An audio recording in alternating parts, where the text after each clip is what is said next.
Hello नमस्कार, welcome to inculcate learning. Educational management में हमने लास्ट वीडियो में एस्पेक्ट्स और स्कोप की बात की थी। अब स्कोप में हमने बात की थी कि बहुत वाइडर स्कोप होता है, जहां भी एजुकेशनल मैनेजमेंट होगी वहां एजुकेशन से रिलेटेड जो भी चीजें हो रही हैं वो सारी की सारी एजुकेशनल मैनेजमेंट के स्कोप में आ जाएंगी। उसमें एक था कि रिसोर्स मैनेजमेंट, कि कितने सारे रिसोर्सेज को हमें मैनेज करना है, रिसोर्सेज कौन कौन से रिसोर्सेज होंगे, स्पेशली जब हम एजुकेशनल और स्कूल लेवल पे हम बात करते हैं यूजुअली। ठीक है, हो सकता है आपको कहीं पे मिले कि resource management at secondary level, at elementary level. उस हिसाब से आप जो है थोड़ी सी लैंग्वेज चेंज कर सकते हैं अगर आप थ्योरेटिकल एग्जाम दे रहे हैं, वरना जो है रिसोर्स मैनेजमेंट ओवरऑल जो है वो यही रहेगी जो आज हम बात करने वाले हैं। दिस इज प्रेजेंटेड बाय मी रवीना। अगर आपको वीडियोस इन्फॉर्मेटिव लग रही हैं तो लाइक, शेयर और सब्सक्राइब जो आप इनकलकेट लर्निंग को कर सकते हैं। सबसे पहले बात आती है रिसोर्सेज होते क्या हैं। रिसोर्स क्या है? एक सप्लाई, सपोर्ट या फिर एड हम बोल देते हैं, स्पेशली कब? जब आपको उस चीज की जरूरत है। ठीक है, आपको कोई चीज की जरूरत है, फॉर एग्जांपल टीचर क्लास में पढ़ा रहा है और वो डाइजेस्टिव सिस्टम पढ़ा रहे हैं, तो उनको क्या चाहिए? डाइजेस्टिव सिस्टम का चार्ट चाहिए या फिर डाइजेस्टिव सिस्टम का एक स्केलेटन या मॉडल चाहिए कुछ। उनमें से वो चीज उस टाइम पे अवेलेबल करवा दी जाए या अवेलेबल हो स्कूल में। वो क्या है? वो रिसोर्स हो गया, वो जो डाइजेस्टिव सिस्टम का चार्ट होगा, और उसको अवेलेबल करवा दिया जाए तो वो रिसोर्स मैनेजमेंट होगी, क्योंकि उस टाइम पे वो जो चीज चाहिए थी वो उनको मिल गई। राइट, तो ये जो है वो रिसोर्स मैनेजमेंट का जिस्ट होगा। एक लाइन में अगर हम बात करें, बहुत तरीके के रिसोर्सेज हो सकते हैं, फिजिकल रिसोर्सेज, फाइनेंशियल रिसोर्सेज या टाइम रिसोर्सेज, आईसीटी रिसोर्सेज और ह्यूमन रिसोर्सेज। हम इनके बारे में एक एक करके एक बार देख लेते हैं। अगर रिसोर्सेज की बात करें तो वो भी एजुकेशनल ऑब्जेक्टिव्स जो हैं वो ऑर्गेनाइजेशनल प्रोसेस से कनेक्टेड होंगे, क्योंकि एजुकेशनल ऑब्जेक्टिव को फुलफिल करने के लिए आप प्लान करेंगे, डायरेक्ट कोऑर्डिनेटिंग, कंट्रोलिंग या मोटिवेशन या जो भी चीजें होंगी, जो ऑर्गेनाइजेशनल प्रोसेस होगा कंप्लीट, वो इसमें इंक्लूड होगा। और वो किससे जो है रिलेट करेगा? वो सभी चीजों से रिलेट करेगा, चाहे वो लैंड बिल्डिंग हो, मटेरियल सप्लाईज हो, या मशीन या इक्विपमेंट हो, मैन या सर्विसेज हो। ओवरऑल वो रिसोर्सेज के ऊपर डिपेंड करेगा कि आपके पास रिसोर्सेज अवेलेबल हैं या नहीं है, क्योंकि आपने प्लान तो कर ली सब चीजें, पर आपको इंप्लीमेंट करने के लिए रिसोर्सेज नहीं है। कैसे होगी एजुकेशनल मैनेजमेंट? राइट, ये एक फ्लो चार्ट सा है जो आप ध्यान रख सकते हैं। अब आप ये भी कर सकते हैं कि जो ये जो बॉक्सेस हैं यहाँ पे आप स्पेशली जो रिसोर्सेज की हमने बात की कि फिजिकल रिसोर्सेज, फाइनेंशियल रिसोर्सेज, तो उनके नाम भी लिख सकते हैं यहाँ पे। अगर हम फिजिकल रिसोर्सेज की मैनेजमेंट की बात करें तो उससे पहले हमें पता होना चाहिए फिजिकल रिसोर्सेज होते कौन कौन से हैं। तो जैसे स्कूल बिल्डिंग हो गया, व्हीकल्स हो गए, क्लासरूम हो गया। बेसिकली फिजिकल लेवल पे जो रिसोर्सेज होंगे, ठीक है, ये सारे के सारे हम यहाँ देख सकते हैं। अब इनको मैनेज कैसे करेंगे? तो हम इनको मैनेज कर सकते हैं चार तरीके से: preventive maintenance, routine maintenance, predictive maintenance और इमरजेंसी रिपेयर्स। अब जो ये नाम आपको दिख रहे हैं, प्रिवेंटिव, रूटीन, प्रिडिक्टिव, इमरजेंसी, तो जो ये नाम का मतलब है, जो इन टर्म्स का लिटररी मतलब है, वही जो है क्या होगा यहाँ पे आपको ओवरऑल समझ आ जाना चाहिए। अगर वो समझ आ गया तो आपको अच्छे से समझ आ जाएगा कि ये किस तरीके की मेंटेनेंस की बात हो रही है।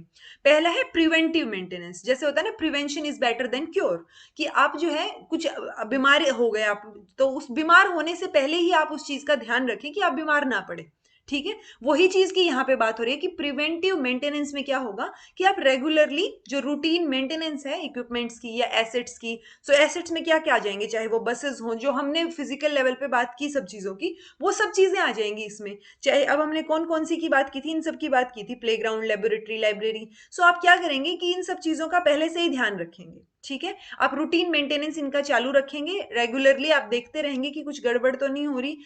ऐसी वो ना आए कि इमरजेंसी हो जाए एकदम से, वो जरूरत ना आए, उसके लिए आप क्या करेंगे? प्रिवेंटिव मेंटेनेंस कर सकते हैं, और इस तरीके से आप उन चीजों को मैनेज कर सकते हैं। ठीक है, कि कोई चीज गड़बड़ होए उससे पहले ही हम उसका ध्यान रख रहे हैं, वो हो गया प्रिवेंटिव मेंटेनेंस। अगर प्रिडिक्टिव मेंटेनेंस की बात करें तो आप क्या कर रहे हैं? प्रिडिक्ट कर रहे हैं कि ये जो चीज है या ये जो कंप्यूटर है, ये कुछ एंटीवायरस जो है वो शो कर रहा है, और हमें इसको इसको मेंटेन करने के लिए एंटीवायरस जो है इसमें डाल देना चाहिए, या इसमें कुछ तो गड़बड़ चल रही है, इसको दिखा देना चाहिए। बेसिकली आपने प्रिडिक्ट किया कि फर्दर जो है इसमें कुछ गड़बड़ हो सकती है, इसीलिए आप उसको क्या कर रहे हैं? मेंटेन कर रहे हैं। ठीक है, वो क्या होगी? प्रिडिक्टिव मेंटेनेंस, कि आपने पहले से प्रिडिक्ट कर लिया है, जो भी डाटा आपके पास है या जो चीजें आपको दिख रही हैं उसके बेसिस पे आपने प्रिडिक्ट कर लिया, तो ये क्या होगी? एक तरीके से प्रोएक्टिव मेंटेनेंस मेथड हो गया, कि आप पहले से ही एक्टिव हैं, जबकि वो चीज अभी तक खराब नहीं हुई है, बट आप प्रिडिक्ट कर रहे हैं कि कुछ गड़बड़ है। फिर है रूटीन मेंटेनेंस। रूटीन मेंटेनेंस क्या है कि आप रेगुलर इंटरवल पे कोई चीज चेक करवा रहे हैं, ठीक है। सो ये क्या हो जाएगा, any maintenance task that is done on a planned and ongoing basis to identify and prevent problems before they result in equipment failure. कि वो इक्विपमेंट जो फेल होए उससे पहले ही, अब मान लीजिए आप लैब में काम कर रहे हैं स्कूल में, 11th 12th के स्टूडेंट हैं आप, और आपने देखा कि ये जो एमएमीटर है या आप जिस पे भी काम कर रहे थे वो फ्लक्चुएट कर रहा है अजीब तरीके से, ठीक है, ना कि वो सही रीडिंग दे रहा है। अब उसमें सही रीडिंग नहीं आ रही है, कुछ गड़बड़ आपको नजर आ रही है, तो आप क्या करेंगे, रूटीनली उन चीजों को चेक करवाएंगे कि वहां पे जितने भी इक्विपमेंट्स हैं उनका हर वीक में जो है एक बार चेक आपको करवा लेंगे। तो वो क्या है, वो रूटीन मेंटेनेंस है। इमरजेंसी मेंटेनेंस तो ऑब्वियसली जैसे आपको नाम से पता चल रहा है कि वो बिल्कुल सर पे इमरजेंसी आ गई है, गड़बड़ है चीजें और आपको ठीक करवानी है। जैसे कि हमारे देश में होता है कि किसी पॉलिटिशियन की रैली है या पीएम की रैली है, तो रातों रात जो है वो चीजें एकदम से ठीक हो जाती हैं, सारे रोड बन जाते हैं। तो वो क्या है, वो इमरजेंसी मेंटेनेंस है कि भाई अभी ब्रेक डाउन हो गया है, अब जो है कल हफ्ते में पीएम आने वाले हैं, तो आपको क्या है, सर पे बिल्कुल बजी पड़ी है और इसलिए आप जो है क्या कर रहे हैं, उन चीजों को मेंटेन कर रहे हैं। तो ये उसी तरीके का हो गया कि स्कूल में जो है बस खराब हो गई है या एकदम से कोई चीज इमरजेंसी आ गई है और तब आप उसको क्या करवा रहे हैं, ठीक करवा रहे हैं। बेसिकली वो चीज, वो गड़बड़ ऑलरेडी हो चुकी है, इसीलिए उसको क्या बोल रहे हैं, ब्रेक डाउन मेंटेनेंस, ठीक है, कि अब गड़बड़ हो ही गई है, उसके बाद आप मेंटेन करवा रहे हैं चीज को, ठीक है। फिर आता है मैनेजमेंट ऑफ फाइनेंशियल रिसोर्सेज। जब आप फाइनेंशियल रिसोर्सेज की बात करेंगे, सो फाइनेंशियल रिसोर्सेज बहुत जरूरी हो जाएंगे आपके स्कूल के जितने भी ऑपरेशन हैं उनके लिए, जितनी भी मेंटेनेंस है उनके लिए, तो फाइनेंशियल रिसोर्सेज काफी इंपॉर्टेंट हो जाते हैं। सो फंड्स जो है वो कहाँ से आ रहे हैं, कि वो उन चीजों का ध्यान रखना, वो भी एक तरीके की मैनेजमेंट हो गई, ठीक है। So in school administration funds are necessary for the procurement of facilities, equipment, electronics etcetera are needed for effective performance. यानी कि आपको कोई भी चीज, मतलब आजकल वो होता है ना, हर चीज में पैसे की जरूरत पड़ती है। सो आप जो है स्कूल को कैसे रन कर रहे हैं इफेक्टिवली। अब आपने बस जो है वो क्या किया, बस आपने लगवा रखी है सारी की सारी बच्चों को लेके आने के लिए, पर बस में पेट्रोल चाहिए, वहां पे पैसे चाहिए, बस की मेंटेनेंस चाहिए। आपने जितने भी, अभी तक हमने 4 तरीके की मेंटेनेंस की बात की, हर मेंटेनेंस में क्या चाहिए आपको, फाइनेंशियल रिसोर्सेज चाहिए होंगे एक स्मूथ रनिंग के लिए। Apart from this, funds are needed to pay the salaries. अब टीचर्स को, नॉन टीचिंग स्टाफ्स को, एडमिनिस्ट्रेटिव स्टाफ्स को, इवन प्रिंसिपल को, हर किसी को सैलरी चाहिए, तभी तो काम कर रहे हैं वो वहां पे, तो उन सैलरीज के लिए फंड्स होने चाहिए। Plan and policy implementation are responsive to funds availability. कि आपने बहुत अच्छा प्लान बनाया है कि कैसे जो है आप गरीब बच्चों को अपने स्कूल में कुछ परसेंट का रिजर्वेशन देके आप उनको पढ़ाना चाहते हैं ताकि उन लोगों का फायदा हो जाए, क्योंकि उन वो क्या है, इकोनॉमिक लेवल पे वीक हैं, पर उसके लिए आपको फंड्स तो चाहिए होंगे ना उस पॉलिसी को अप्लाई करने के लिए, राइट। सो उसके लिए भी फाइनेंशियल रिसोर्सेज की जरूरत पड़ेगी। तो इसके, इनको मैनेज करने के लिए हम क्या कर सकते हैं, हम यहाँ पे कुछ कमेटी बना सकते हैं, फाइनेंशियल कमेटी, जो कि ध्यान रखेगी कि क्या क्या फाइनेंस होगा, वो प्रिपेयर करेगी स्कूल के बजट को, रेगुलर रिव्यूज करेगी कि कुछ गड़बड़ हो रही है, क्या हो रही है वो गड़बड़, और जो है कहीं पे जो है फाइनेंशियल, मतलब कितना आ रहा है और कितना जा रहा है। इसका मतलब क्या हो गया कि स्कूल में जो फीस है या फंड्स हैं वो सारे के सारे रेवेन्यू हो गया कि आ रहे हैं आपके पास, और आप कितना जो है एक्सपेंडिचर कितना है आपका, आप खर्च कितना कर रहे हैं। सो वो सारा का सारा एक बजट में इंक्लूडेड हो जाएगा। और इसके लिए जो है फाइनेंशियल रिसोर्सेज को मैनेज करने के लिए जो स्टेक होल्डर्स हैं, आप उनसे भी सजेशन ले रहे हैं। सो ये सब चीजें करके हम क्या कर सकते हैं, मेंटेन कर सकते हैं फाइनेंशियल रिसोर्सेज को। अब आता है टाइम रिसोर्सेज। टाइम जो है वो सबसे बड़ा रिसोर्स हो जाता है और यूनिक रिसोर्स भी हो जाता है, क्योंकि अगर आप टाइम को ही मैनेज नहीं कर पाए, तो आप जो है किस तरीके से टाइम टेबल मैनेज नहीं कर पाए, या जितने टाइम में आप बच्चों को ज्यादा सिखा सकते थे वो आप नहीं कर पाए, तो आपको टाइम मैनेज करना बहुत तरीके से, बेटर तरीके से सीखना पड़ेगा। सो टाइम टेबल मैनेजमेंट, चाहे वो करिकुलर एक्टिविटीज हो, करिकुलर को करिकुलर हो, या फिर एक्स्ट्रा करिकुलर एक्टिविटीज हो, आपको एक टाइम टेबल जो है वो पर्टिकुलर तरीके से सेट करना पड़ेगा।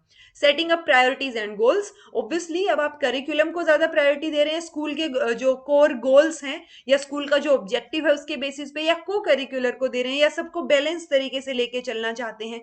सो वो सारी चीजें आपको ध्यान में रखनी पड़ेंगी, वो आपकी प्रायोरिटीज और गोल्स में आ जाएंगी कि आप किस तरीके से टाइम मैनेज करना चाह रहे हैं। अगर हम मैनेजमेंट की बात करें आईसीटी रिसोर्सेज की, तो इंफॉर्मेशन एंड कम्युनिकेशन टेक्नोलॉजी, ये आईसीटी हो गया। इसमें मेजर तौर पे क्या क्या चीजें आती है, कंप्यूटर लैब्स, स्मार्ट क्लासेस या जो सेटअप होता है एडुकॉम क्लासेस का जो हम बोलते हैं, increase the access of remote learning resources sources. So आप क्या कर रहे हैं, आप टेक्नोलॉजी के लेवल पे बेटर करने की कोशिश कर रहे हैं और उनको मैनेज करने की कोशिश कर रहे हैं। इसके लिए आपके पास क्या क्या होगा या आप किस तरीके से मैनेज करेंगे इसको? Management and maintenance of material things और सेटअप। यानी कंप्यूटर लैब तो आपके स्कूल में 4 हैं, लेकिन उनमें से कंप्यूटर सिर्फ 5-7 जो है कंप्यूटर चल रहे हैं, तो वो तो गड़बड़ हो गई ना, वो तो आप मैनेज कर नहीं पा रहे चीजें। सो आपको मेंटेनेंस रखनी है, जो मटीरियल थिंग्स हैं उनके ऊपर आप फोकस करेंगे एक बार के लिए, कि आपके सारे कंप्यूटर्स वर्किंग हैं, जितनी भी टेक्नोलॉजी आपके स्कूल में चल रही है वो सारी की सारी वर्किंग है।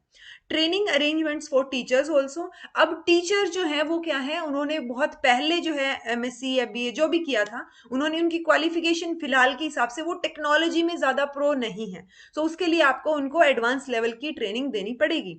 सो ट्रेनिंग अरेंजमेंट्स होने चाहिए टीचर्स के लिए। हाईली नॉलेजेबल कंप्यूटर टीचर की जरूरत पड़ेगी, क्योंकि उसके साथ साथ जो आपके आईसीटी के रिसोर्सेज हैं उनको मैनेज करना भी एक तरीके से उसी टीचर के ऊपर आप जो है उनकी रिस्पॉन्सिबिलिटी लगा सकते हैं। सो ये चीज आपको ध्यान रखनी पड़ेगी कि एक नॉलेजेबल कंप्यूटर टीचर जो है वो आपके पास होना चाहिए। हाई स्पीड इंटरनेट फैसिलिटी होनी चाहिए, क्योंकि जब इतने सारे कंप्यूटर्स हैं और इतना सारा काम हो रहा है, या फिर और बहुत सारी चीजें जो एडमिनिस्ट्रेटिव लेवल पे हैं, या जो अटेंडेंस है टीचर्स की वो बायोमेट्रिक से हो रही है, सो वो सारी चीजें करने के लिए आपके पास इंटरनेट फैसिलिटी की जरूरत पड़ेगी। तो आप उसको भी मेंटेन करके रखें, मैनेज करके रखें। सो ये जो है आईसीटी रिसोर्सेज के मैनेजमेंट में आ जाएगा। अब आता है ह्यूमन रिसोर्सेज। कमाल की बात यह है कि बाकी सारे रिसोर्सेज को भी ह्यूमन ही मैनेज करेगा, और ह्यूमन रिसोर्सेज की मैनेजमेंट भी ह्यूमंस के हाथ में ही होगी, ह्यूमन बींग्स के हाथ में। सो अब इसमें ह्यूमन रिसोर्सेज में कौन कौन इंक्लूड होंगे? टीचर्स होंगे, सपोर्ट स्टाफ या नॉन टीचिंग स्टाफ जिसको हम बोल देते हैं, स्टूडेंट्स होंगे, पेरेंट्स होंगे, कम्युनिटी मेंबर्स, या और जो स्टेक होल्डर्स यहाँ पे बच गए, जो हमने एस्पेक्ट्स में भी पढ़ा था कि मेन का जो एस्पेक्ट है, जो पहला हमने 5M में से फर्स्ट एस्पेक्ट पढ़ा था, उसमें कौन कौन इंक्लूडेड है, इनपुट क्या है, तो वही यहाँ पे रिसोर्सेज के तौर पे आ जाएगा। अब आप इनको मैनेज कैसे करेंगे? तो ह्यूमन जो है बाकी सारे रिसोर्सेज को भी मैनेज करेगा और ह्यूमन रिसोर्सेज को भी मैनेज करेगा, कि सभी, अब वो क्या हायरार्किकल लेवल पे हो जाएगा कि प्रिंसिपल जो है वो चीज को ध्यान रखिए, या जो है ऑर्डर्स पास करते रहें कि टीचर्स टाइम पे आए, पंक्चुअल हों, और किस तरीके का स्टाफ जो है आप रिक्रूट कर रहे हैं, चाहे वो टीचिंग स्टाफ है, नॉन टीचिंग स्टाफ है, किस तरीके की इन्वॉल्वमेंट है आपके बच्चों के पेरेंट्स की या स्टूडेंट्स की, ठीक है, मैनेजमेंट में, या फिर कम्युनिटी मेंबर्स की किस तरीके की जो है उसमें इन्वॉल्वमेंट है। सो वो सब चीजें ध्यान रखना भी किसका? ह्यूमन बींग्स का ही काम होगा, कि वो ह्यूमन रिसोर्सेज के साथ साथ बाकी रिसोर्सेज को भी मैनेज करके रखें। सो ये जो है उसके बाद हमें पता चलना चाहिए कि इंपॉर्टेंट क्यों है रिसोर्स मैनेजमेंट, क्योंकि हमने कई तरीके के रिसोर्सेज पढ़े, लेकिन जरूरत क्यों है रिसोर्स मैनेजमेंट की? So better resource management better quality of education जो है उसको लीड करेगी, क्योंकि अगर टीचर्स अच्छे हैं, उनकी नॉलेज अच्छी है, नॉन टीचिंग स्टाफ का बिहेवियर अच्छा है, सो वो एक अच्छा एनवायरमेंट क्रिएट करेंगे, जिससे कि बच्चा जो है वो अच्छे से एक क्वालिटी एजुकेशन जो है उसको मिलेगी। टाइमली कंप्लीशन ऑफ गोल्स, की जो स्कूल के गोल्स होंगे, ऑब्जेक्टिव्स होंगे, वो टाइम टू टाइम जो है वो कंप्लीट हो पाएंगे, अगर आप टाइम रिसोर्स को मैनेज कर रहे हैं तो। इफेक्टिव रनिंग ऑफ स्कूल, यानी एक स्मूथ रनिंग होगी, स्कूल अच्छे से चल पाएगा अगर रिसोर्स मैनेजमेंट अच्छे से हो पा रही है तो। Increment of knowledge in students, students भी हर दिन कुछ नया सीखेंगे रिसोर्स मैनेजमेंट के तहत, क्योंकि अगर उनका टाइम ही वेस्ट हो रहा है, या 4-4 पीरियड उनके उसके गेम्स के लग रहे हैं, लेकिन बाकी चीजें वो नहीं कर पा रहे हैं, सो वो क्या है कि अगर आप मैनेज कर रहे हैं हर रिसोर्स को बेटर तरीके से, सो नॉलेज इंक्रीमेंट तो होगी ही होगी। Punctuality and discipline among students, तो वो एक डेवलपमेंट जो है बच्चों का होगा, उनमें पंक्चुअलिटी, डिसिप्लिन, वो सारी चीजें आप इनकलकेट कर पाएंगे। सो रिसोर्स मैनेजमेंट किसके अंडर होगा, या एक स्कोप के स्कोप के अंडर आएगा? एजुकेशनल मैनेजमेंट के स्कोप के अंडर आ जाएगा, और बेटर रिसोर्स मैनेजमेंट होगा तो ये सारी चीजें वहां पे होंगी होंगी। अगर आप कुछ और चीजें रिलेट करके इंपॉर्टेंस में कोई और पॉइंट्स बना सकते हैं, दैट विल ऑल्सो भी ओके, क्योंकि इसमें ऐसा कुछ लिमिटेड नहीं है, जो एजुकेशनल मैनेजमेंट की हम बात कर रहे हैं अभी 2-3 दिन से। सो वो जरूरी नहीं है कि एक सेट दायरा हो, एक लिमिट हो, क्योंकि अनलिमिटेड चीजें हैं, क्रिएटिवली आप जो है कुछ और नया सोच सकते हैं, तो वो सारी चीजें भी एजुकेशनल मैनेजमेंट में इंक्लूड हो सकती हैं। So this was all about today. अगर आपको कुछ समझ ना आया हो तो आप कमेंट बॉक्स में कमेंट करके पूछ लीजिएगा। Thank you so much for watching.